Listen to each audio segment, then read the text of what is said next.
Now, I'm sure you're thinking to yourself, wow, Manish, this really is cool. Like, if you have a normal functioning brain, you're probably thinking to yourself, wow, I too love indulging in political maps of the U.S. with random different colors filled in. And I too love to make a 20-minute video on this discussion, on this video, like on this different elections. Think to myself, wow, I really did make an interesting video right here. Some high quality content. Look at all the different colors here. Isn't that so cool and so worth going over? And you're goddamn right it is. So let's just jump into the next one. You ready? Yeah, I didn't my if you want to know something, the screen-o-matic thing, it like timed out at 15 minutes. So I have to like wait like 10 or 15 minutes because my internet sucks. So let's just continue with the video. All right, this is a very cool election, the 2000 election. Give me a sec. My phone's turned off because it was, this thing was working for like 10 minutes or something to upload. So I need to find my script again. All right, here we go. Just indulge in the meme for a sec. Great meme, right? I made it. All right, so I remember that election of 1888. This one. Wait, no, this one. No, of course you don't. You've probably already forgotten it, and you probably did because it's a pretty irrelevant election. I told you it was irrelevant. Why'd you remember it? So the main takeaway from it was that it was one of 5 elections in U.S. history where the winner of the popular vote lost the election. All right, so many elections. So remember, at the time of this is 2000s. This is 112 years ago. So since then that didn't really happen. So many Americans believe that if a president won the popular vote, they won the election. But we know today this isn't true at all. The 2000 election is a very solid reminder of this, as Al Gore, the Democratic candidate, he won the popular vote but lost the election to George Bush. And after the votes were recounted, Florida's votes were too close to call, which is why I made this. I made a few of these anyways. And the recount after recount showed that the vote totals were fewer than 1,000. Literally 1,000 votes separated one of these two from the presidency. So this entire election specifically focused on Florida and the ever-shifting political stance of the state. Like, seriously, Florida's so purple that they gave Thanos a run for his money. Like, come on now. When the Supreme Court ruled that Gore's actions were deemed unconstitutional in Bush v. Gore, Gore was forced to concede the election to Bush, despite the fact that Gore won more of the popular vote than Bush. Well, he won the popular vote. Knowing how Bush's presidency would end up, many today speculate how everything might have been different had Gore just won the election instead. The effect of this election cannot be understated at all, as I'm sure you can see, as I was reading off the script that I got. Alright, 2008, we're almost done, finally. I need to go to sleep, it's too late. I don't know why I keep doing this to myself. Alright, so after the Great Recession, under Bush's presidency, the guy we just talked about, many politicians rose to the challenge of repairing the economy. The Republican Party nominated experienced politician John McCain with Sarah Palin as his running mate. The Democratic Party nominee was pretty interesting. So, since the first significant African American candidate after Jesse Jackson, in this case it was Barack Obama, and the first female candidate, Hillary Clinton, battled it out for the nomination. In the end, it was Barack Obama that clutched the nomination, and a battle of change versus experience had begun. Obama's hope versus McCain's entire political career.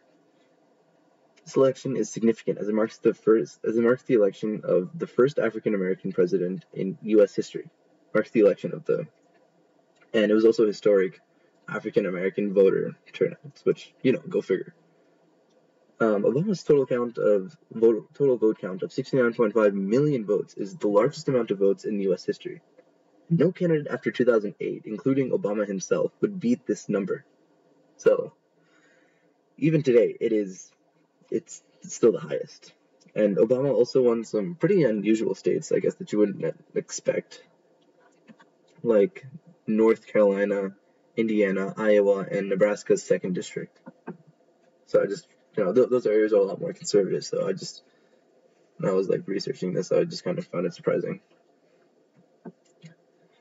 And finally, we have the 2016 election. And if you thought this video has been lighthearted and a bunch of memes, well, prepare yourself for 3, 2,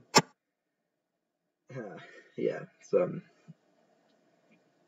yeah, I don't really care at this point. I'm just kind of throwing a bunch of memes in there because why not? That's not as important as like the actual election itself.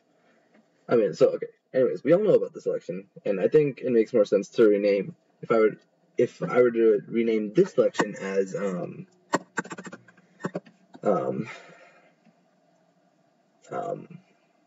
yeah, I think it makes more sense. But anyways, I mean, let's be real. It really was. So first off, Hillary Clinton became the first woman to win a major party's nomination for president, which we saw in 2008. She almost had it, but Barack Obama said, Barack Obama took it instead. Actually got the opportunity, but however, the DNC used pretty underhanded and scummy tactics to prevent Bernie Sanders voters from popularly voting for Bernie Sanders. And it's pretty surprising, too, that this sort of thing would even happen. The DNC would have to stoop to such levels because back in 2016, Bernie Sanders was basically a nobody on the national scale. No one knew who he was. And so that's the Democratic Party. Now, Donald Trump, a billionaire with zero political experience, managed to win the Republican primary in what was the most congested political field in U.S. history. Like, seriously, he was running against like 17 other candidates. And the incredible amount of negative press coverage of Trump was and still is astounding, as his total lack of experience but huge amounts of coverage led voters to sort of vote more heavily for him because of how often he was mentioned in the news. Trump had a scandal basically every single week, so much so that the media couldn't tear him down like they had done to other candidates before him, like Dean Howard with his infamous Dean scream, and Mitt Romney with his 47% comment. And yeah, so the other candidates, they only had like one controversy that the media focused all their attention on, but Trump just got the media's attention every single week. Along with Trump's scandals and his blatant plagiarism of Ronald Reagan's slogan, which was "Make America Great, Let's Make America Great Again," Hillary Clinton also had large scandals like the deletion of 30,000 emails while she was working as Secretary of State under Obama, and referring to Trump supporters as a basket of deplorables. Together, these two candidates became some of the most unpopular candidates in U.S. history, and as a result, this election led to the most amount of faithless electors in an election. What's a faithless elector? Well, you see these people right here. So you know how the people vote for electors in a state, and those electors in December go to vote for like the actual president. So, a faithless elector is someone who they've pledged to vote for one of the two candidates, right? Like either Trump or Clinton, like Trump or Hillary, but instead they vote for someone else. So you had people vote for Colin Powell, Spotted Eagle, which was a Native American. I think this was, actually I don't know who this was, I think like Ryan Paul, who knows, I don't care. John Kasich and Bernie Sanders, which more people were trying to vote for Bernie Sanders, but they wouldn't let him. They vote. Anyways, the point is, this election was really unpopular because both these candidates were extremely, the American public didn't really like either of them. This also saw a big increase in third-party candidates, specifically with Gary Johnson and in the Libertarian Party and Jill Stein in the Green Party, both of which had their strongest finishes yet during this election season. And it's also significant since it's the last of the 5 elections in which the candidate who won the popular vote lost the election. Remember, the first one was 1824 with J.Q.A. and Andrew Jackson. The second one was in sometime. I already forgot. Oh, it was in 1876. Right. Then the third one was in 1888. The fourth one was in 2000. And this is the 5th one. So, yeah, that's, it's the fifth one. And then it's also the Clinton, she lost the election but won the popular vote. But she won the popular vote by more than 3 million votes, which, that's pretty surprising. And Donald Trump became the first president in U.S. history to not serve who had no prior political or army experience. And he completely defied all the odds against him when the polls and statistics were completely against him. And this has been my coverage of some of the most significant elections in American history. I hope you enjoyed. I enjoyed researching some of these parts, emphasis on some, and also finding and making memes. Like, I found this meme, I made this one, I made this one, I made this one, I made this one, I also made this one, and I think everything past here is, I made this one too. Yeah, this was a good one. And I made this one.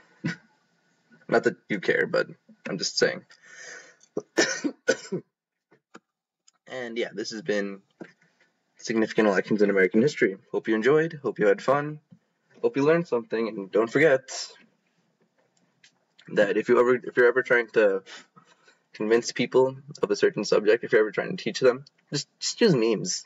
It's so much better, so much more fun too. Peace.